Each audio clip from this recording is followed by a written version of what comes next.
offer no escape from the heat.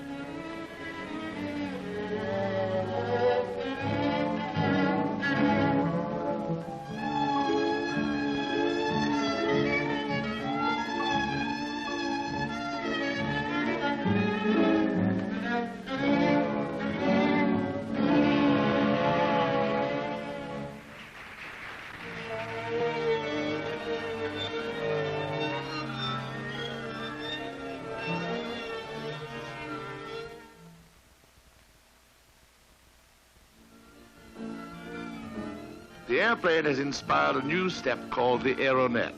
Spectators find it exhilarating, in spite of the fact that they themselves are grounded. They like its takeoff, its gliding, its swaying, its defiance of gravity.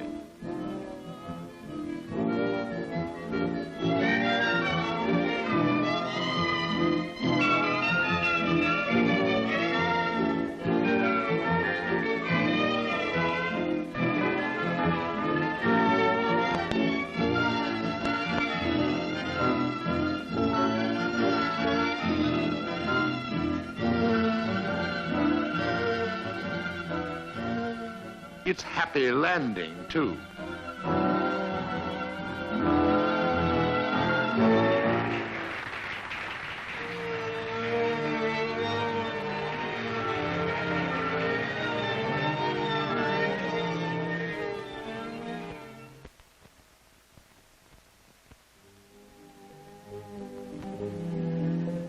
The effects of a string ensemble on a lonely heart are clearly indicated.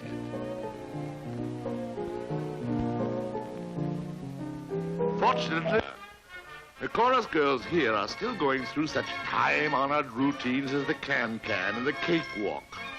These have been in vogue since the Second Empire.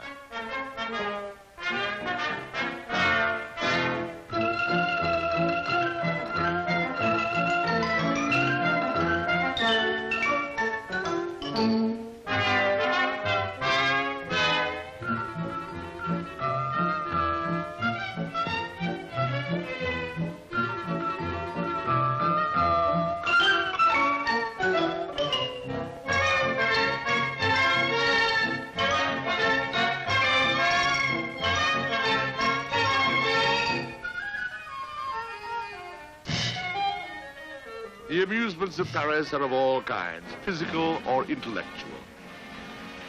Here, for example, a sister team at a music hall. Please note their agility and fragile charm.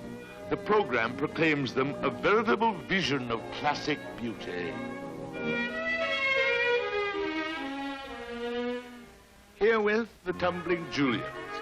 This is strictly a family affair. They seem to be throwing quite a party.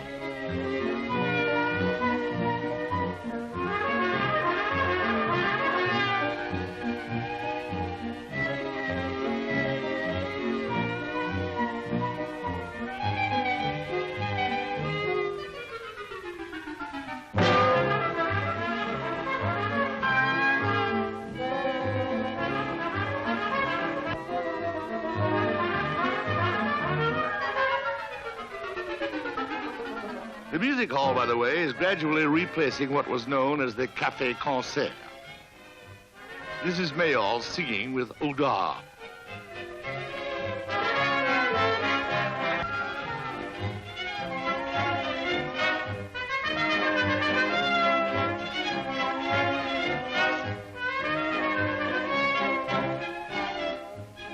Here, look carefully, is Maurice Chevalier. Not yet singing Louise, but already the possessor of a lower lip that is beginning to protrude. Encouraged by the famous Mistinguett, Chevalier is doing an imitation of Mayall.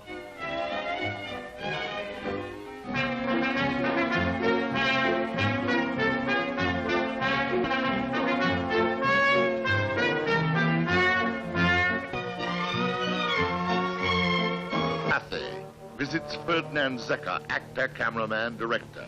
Pathé, a rash pioneer, is even filming actual news events.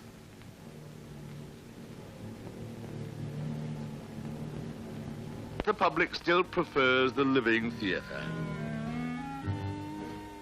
Madame Réjeanne, a great star, admired especially for her Madame Sans-Gêne.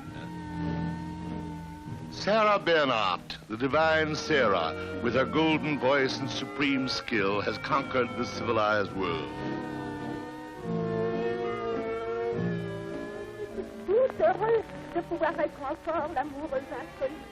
On her estate at Belle-Île, Bernhardt gives a recitation for some friends.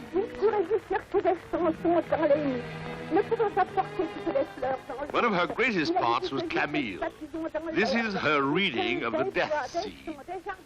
Her admirers are confident no one can ever play the part again.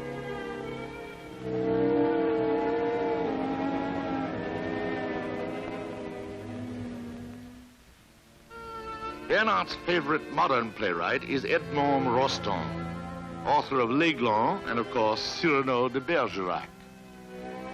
Georges Courteline is the most popular comic dramatist. But Molière still holds the affections of Paris, and Lucien Guitry, father of Sacha, is his most famous interpreter. A player of immense authority, he doesn't undervalue himself. The stage manager, running to his dressing room, cries, "Monsieur Guitry, everyone's on stage." "They'll wait," he replies. "They can't start without me." Gemier, disciple of Antoine and the Théâtre Libre, and one day to become director of the Odéon, hopes to win the widest possible theater public. He heads a traveling theater, a theater of the people, and tours the provinces, playing his classic roles in a tent. Shylock is one of his outstanding characterizations. Here is Cassive, who is scoring a hit in The Girl from Maxime. Regina Badet, more celebrated for her charm, her contours, and her smile than for her talent. Paulère is ahead of her time. Her hair is short, her energy endless. How she keeps a waist that would fit into a wedding ring is a mystery.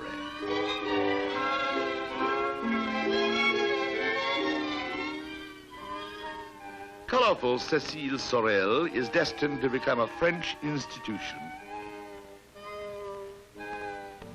In the open air, we again encounter the tragedian, de Max, noted for his ability to read poetry. Mounet-Sully is more than an actor. His audiences at the Comédie are his subjects, and he rules over them like an old-fashioned king who could do no wrong. He is playing the final scene in Oedipus Rex. As is plain to hear and see, his is the grand style.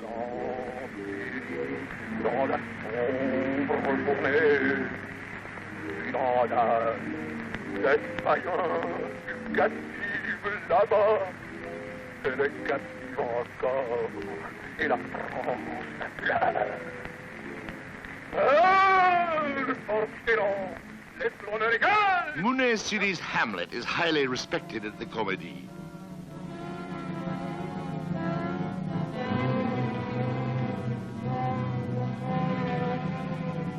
Paul Mounet-Sans's latest work has opened.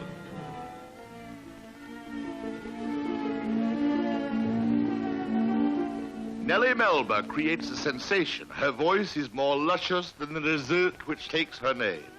Caruso, well-fed, bursting with vitality, has every reason to smile. He is acclaimed everywhere. Gustave Charpentier's opera, Louise, has scored a triumph. Having written of Montmartre and misery, he is feted in the National Temple of Music. The opening of the Small French Artists is one of the season's major events. The hall, being official, is resolutely unoriginal. The president, as usual, is on hand to welcome, approve, and compliment. His own picture has been painted by Bonnat, an ardent enemy of the Impressionists. This portrait of George V, King of England, also confuses painting with photography. The younger artists protest. The reaction against academic art is violent, but the rebels gain strength. Sculptor Auguste Rodin, famous for his thinker and the kiss. He has not followed tradition, he has created one. From the heights of his home at Meudon, he looks down on the city which for so long ignored him. Auguste Renoir, one of the greatest impressionists and one of the most ardent and sensuous of modern painters, is now growing old. Although he so suffers from arthritis, he can scarcely hold his brush, he continues to paint with the suppleness and vigor which distinguish his work.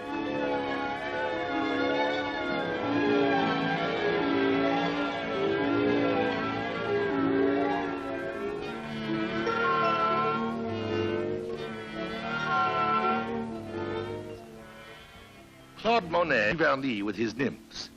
When the Impressionists held their first exhibition in 1876, they had scandalized the critics and the public. The Impressionists, they had said, see only what others do not see. But the Impressionists have triumphed. They have taught people to see differently. The painter, says Monet, is only an eye, but what an eye!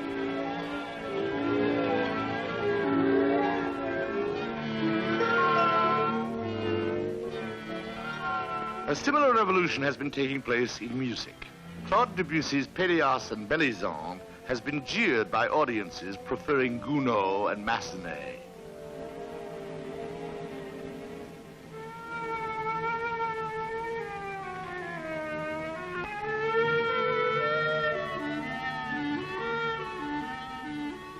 Here is Perrier with Mary Garden, so memorable as Melisande.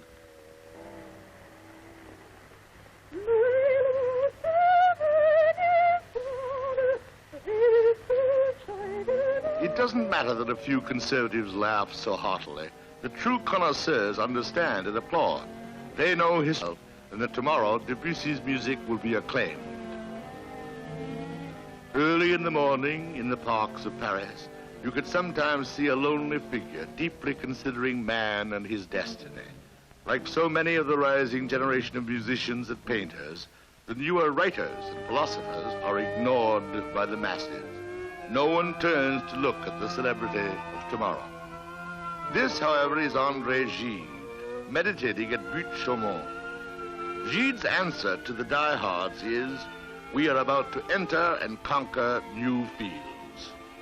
Walking in the Luxembourg Gardens, Gide meets Paul Valéry, a poet as yet little known.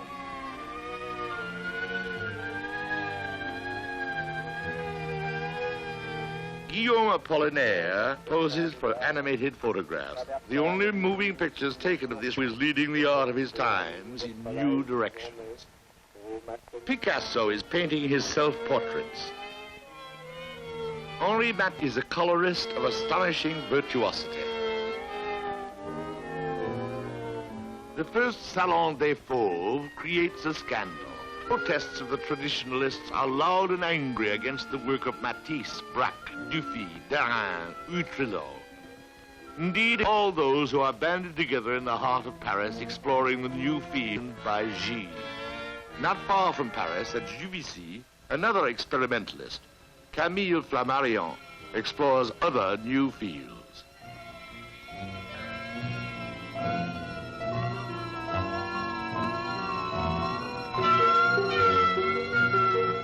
He is popularizing the science of astronomy and developing public interest in the study of the universe. A sensational announcement is made. Paris will see an eclipse of the sun. The Place de l'Opéra is suffused with an eerie light. There are those who see in this phenomenon an omen that the end of the world is approaching. This eclipse will be forgotten. But aviation will really put an end to the world as it was. In 1912, this modern Icarus, a tailor by trade, designs an elaborate costume to sustain him in the air. At dawn, he goes to the first tier of the Eiffel Tower. A few spectators are on hand to watch him.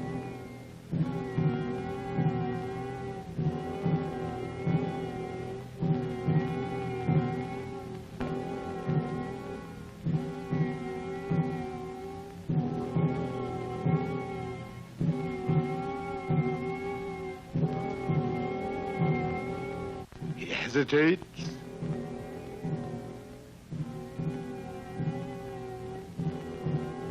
Finally, he jumps. His body